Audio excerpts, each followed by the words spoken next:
Welcome to Keep the Faith Ministry News. Just 7 weeks into his presidency, Joe Biden signed a $1.9 trillion COVID-19 relief bill. Among the largest spending bills in history, it passed without a vote of a single Republican. The plan sent direct payments of up to $1,400 to most Americans, extended a $300 per week unemployment insurance boost until September 6, and expanded the child tax credit for a year. It also put $350 billion into state, local, and tribal relief. This weekend, a bipartisan group of senators crafted a $1 trillion measure to repair and expand the nation's roads, bridges, ports, airports, and broadband. Last week, this $1 trillion infrastructure plan got a green light from 17 Republican senators, including Senator Mitch McConnell. Boasted Biden, quote, "The bipartisan infrastructure deal is the largest infrastructure bill in a century. It will grow the economy, create good-paying jobs, and set America on a path to win the future." Up next is a $3.5 trillion measure to remake America, which is also to be enacted without GOP support via a process called, quote, reconciliation, which enables the Senate to pass measures with a simple majority.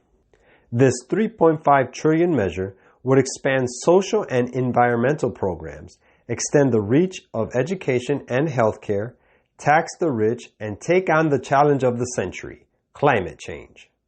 Among programs funded are universal pre-kindergarten for all 3- and 4-year-olds, 2 years of free community college, clean energy mandates for utilities and lower prescription drug prices.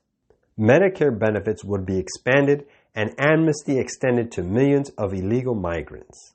All that is needed for its enactment into law is a Democrat majority in Speaker Nancy Pelosi's House, the votes of the 50 Democrat senators, and the signature of Biden. After effecting passage of his $1.9 trillion COVID-19 relief package, if Biden gets the $1 trillion infrastructure proposal and the $3.5 trillion package, he will have enlarged federal spending by $6 trillion. This would constitute the greatest leap forward towards socialism of any American president, with Biden's only rivals being previous record holders Franklin D. Roosevelt during the 1930s New Deal and Lyndon B. Johnson's Great Society in the 1960s.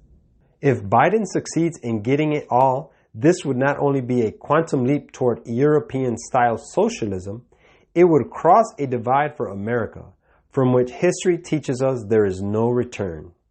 Quote, "A billion here, a billion there, and pretty soon you're talking real money," said Senator Everett Dirksen in the 1960s when he was leading a badly outmanned Republican minority in the Senate after the Barry Goldwater defeat.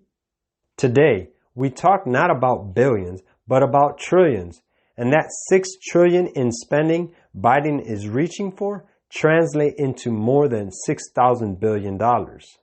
As of today, however, neither the infrastructure bill nor the $3.5 trillion omnibus bill is a done deal, with the former looking more probable than the latter. But if both are passed, they would create new records and new realities for the U.S. government. The federal debt would exceed the U.S. economy for the first time since World War II. The deficits for this year and last, roughly $3 trillion in each year, already exceed any past deficits since World War II. Passage of the $3.5 trillion omnibus bill would constitute a quantum leap in the number of Americans dependent on the federal government for the necessities of life. It would increase America's ratio of tax consumers to taxpayers.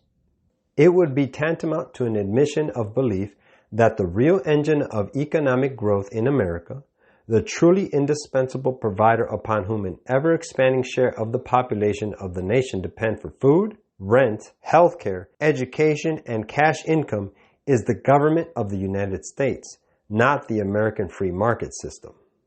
As for the Republican Party, the conservative party of lower taxes, balanced budgets, and free market solutions to social problems, the fiscal debate will be over in a way it has never been before.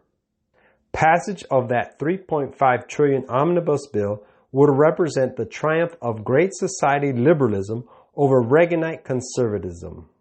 In his first inaugural address, President Ronald Reagan declared that the government is not the solution to our problems.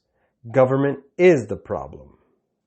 In his State of the Union address in 1996, President Bill Clinton seemed to concede the triumph of Reaganism over liberalism and socialism.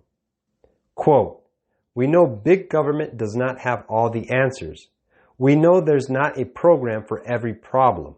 We have worked to give the American people a smaller, less bureaucratic government in Washington. And we have to give the American people one that lives within its means. The era of big government is over."